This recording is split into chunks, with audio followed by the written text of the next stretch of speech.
Welcome to New Mexico Black Rifle Operators Union. I'm your host, Sean. What a weird weekend.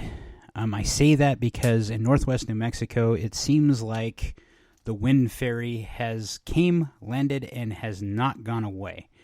Everything about this weekend has been windy. It's been horrible if you're a long-range shooter. It makes things interesting. Makes you a better shooter, but it makes it extremely interesting. You learn to call the wind very well if you live in northwest New Mexico and you're a long-range shooter, because that does affect bullet trajectories and paths. So there's that. So I guess I can call wind and read it very well. Not a skill I wished I had, but it is one that I have nonetheless. So what do I got going for you today? A couple things. The biggest one is where we're winning and where we're losing, in the 2A. Right now, it looks like things have stabilized yet again. We've had some setbacks in the courts where they've ruled, and the lower circuit courts where they ruled against us. It looks like Colorado is definitely going to end up encroaching on individual rights because Colorado's fallen behind the blue line. Elections have consequences. If you've lived in northwest New Mexico or behind any blue wall for a long time, that's a thing. In New Mexico specifically, the 7-day waiting period went into effect unless you have a CCW. If you have a CCW, doesn't matter to you. The law is unenforceable in New Mexico because they don't tell you when the 7 days starts. Only if you're in a gun store does that really matter, because that's, they're trying to get through the process there. If you have a CCW, as soon as you clear the background check, you're good to go. That's about all I could say that's going on in the 2A news community. I'll keep you abreast of anything that's major that's going on that breaks one way or another, good or bad. I've read a couple of stories, news stories specifically, that have to deal with personal security. One that got me, and I don't remember where it came from, pardon me for actually not digging deeper, because it matters to me in other ways. A woman came home from work, and she was surprised by 3 home invaders. She scored 2 kills, 2 hits, 2 chest hits. The third one she scored another hit on. This goes to personal security and magazine bans. And what I mean is that we don't know how many enemies or how many opponents we're going to be facing in those situations where we actually, those worst days that you're actually going to have to use your Second Amendment rights to defend yourself or your family. And that's one of the reasons, it's not the reason why I'm against magazine bans. The big one is that it's nobody's damn business how many rounds I carry in my gun. And I don't think our founding fathers actually cared. But this story highlights that personal security to another level. It brings it to another level. And what I mean by that is, how many times do you go about your day, in Coma White? If you've taken a shooting class, you know what I'm talking about, a training class specifically. Coma White, you're just going through the motions because it's routine. You're not paying attention to what's going around you.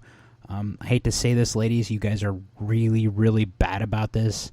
Even if you've taken the CCW classes, you're not very attuned to your surroundings. That's why I hope you get better. Some of you ladies, I'm sure, are, but the vast majority of them, of you ladies, I've noticed aren't. You kind of just roll through the day and just, what happens, happens. Where guys, it's kind of instinctual. And again, I hate to sound so biased and sexist, but it's kind of true. It's kind of built in our DNA to be watching what's on the horizon, what's around us. It's part of your being, if you're a family man, to protect and serve your family and to make sure that they're good to go. You watch those weird things. That bucket looks weird. It looks like that door's open, or did I remember to lock this or that? Those types of things run through our head all the time. And a lot of times when you ask ladies what we're thinking about things like that. And we're thinking about things like, what would I do if the zombie apocalypse hit? Those are the funny things about personal security that are always going through someone who's in this mind frame, in this set mind. they start thinking about. And it brings up the situation, brings up the cause again to be asking you, what are you doing to protect yourself? What are you doing in your own life to make sure you're safe? This goes way beyond the 2A. I mean, this could be as simple as knowing where the fire exits are, where you're going. When you work, if there was a fire, how would you get out? What would you do? These are the things, that mindset you need to have. And it's the mindset that you have if you've taken enough classes and you've actually been trained enough in the 2A. You think about this stuff all the time. Now, it's not something that consumes me, but it is something I think about. One of the first things I can remember about my new job was going through the safety material, what happens in emergencies, and actually taking it to heart. Having experienced that bad situation in life, a school shooting, you want to know what the culture of safety is where you're going to work, and you want to kind of blend that into your daily activities.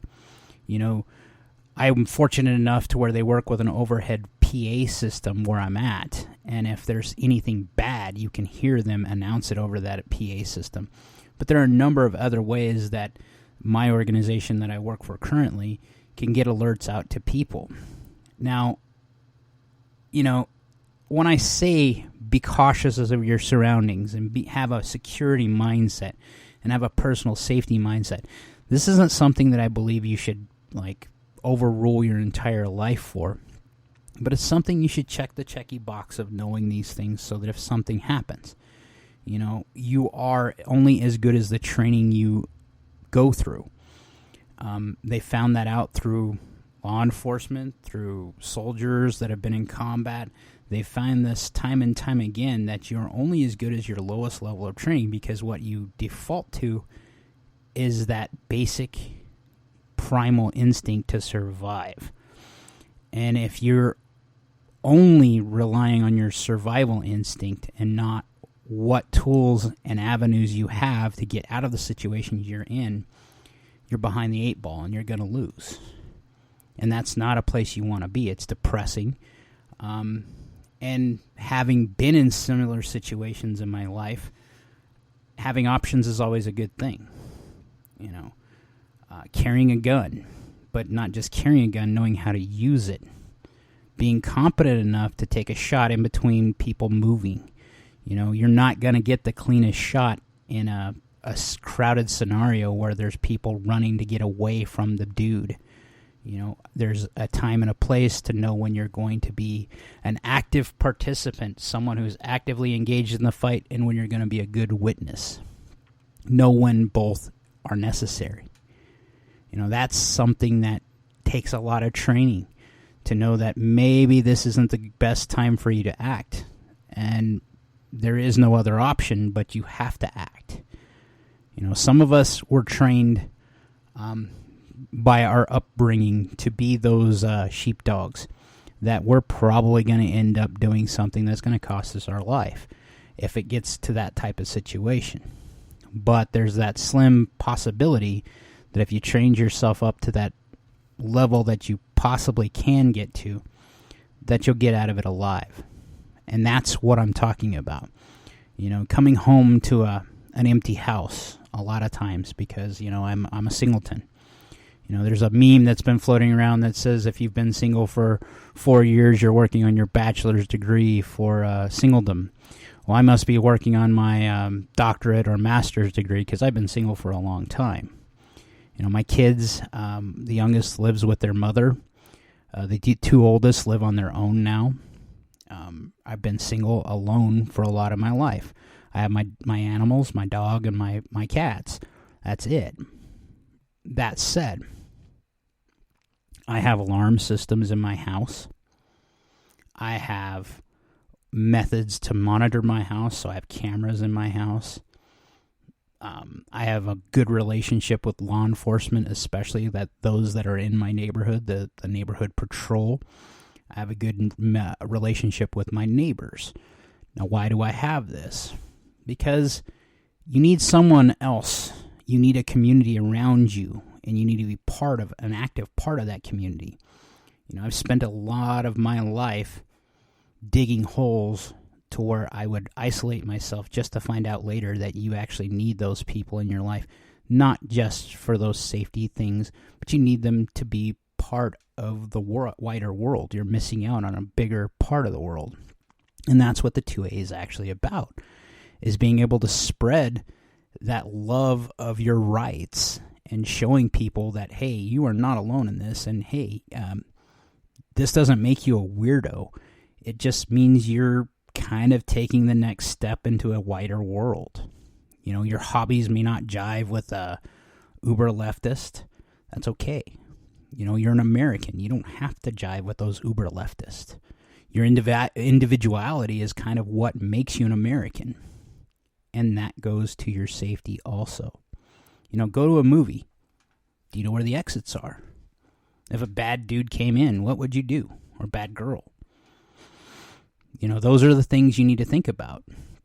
I've noticed this even at the church I go to, that they have a security team, and that security team places themselves in certain strategic places so that they have avenues to attack, so to say.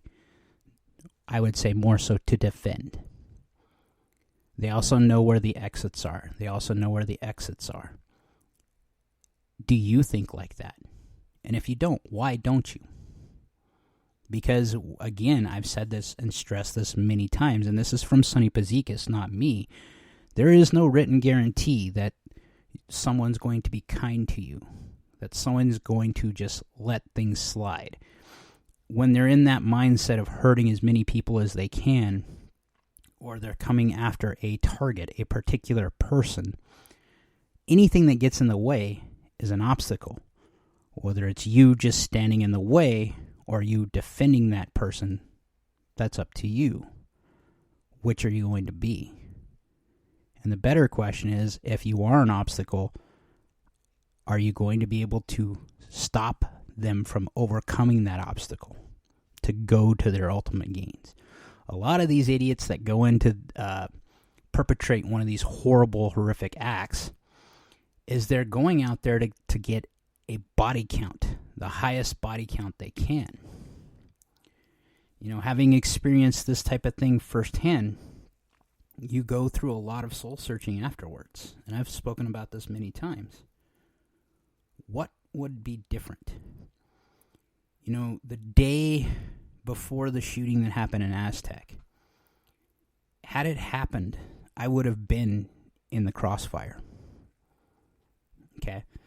Now, I have my CCW, but I'm not allowed to carry in schools. Had I been allowed to, though, would I be able to have stopped this person? I believe I could, especially in the particular area that this person was going through. This is an area that I know very well. This is an area I had to frequent pretty often. It's an area that, had I been allowed to carry in those areas, it would have been a different situation. Maybe just one person would have been hit, not two. Mitigating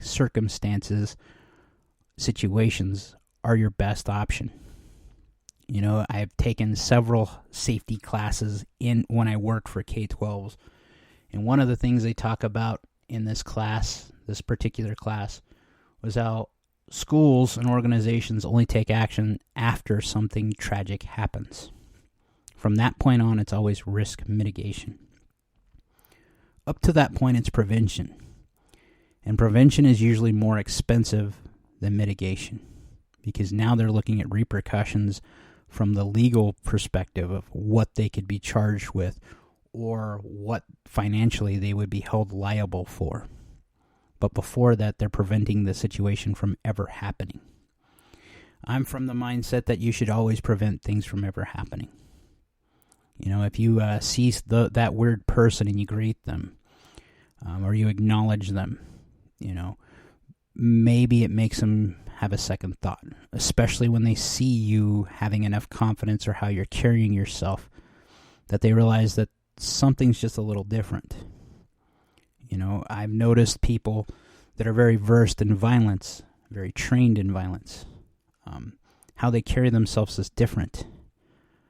So they're some of the most kind people, but they're also some of the most capable people in this arena. What you notice is how they carry themselves, how they present themselves, and how they act towards other people may, I would say, in large part, prevent a lot of violence. And that's actually what we want to do.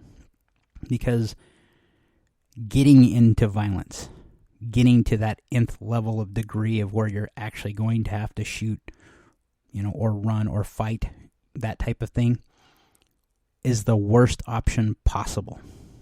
And if that's your only option, then you have to go through with it.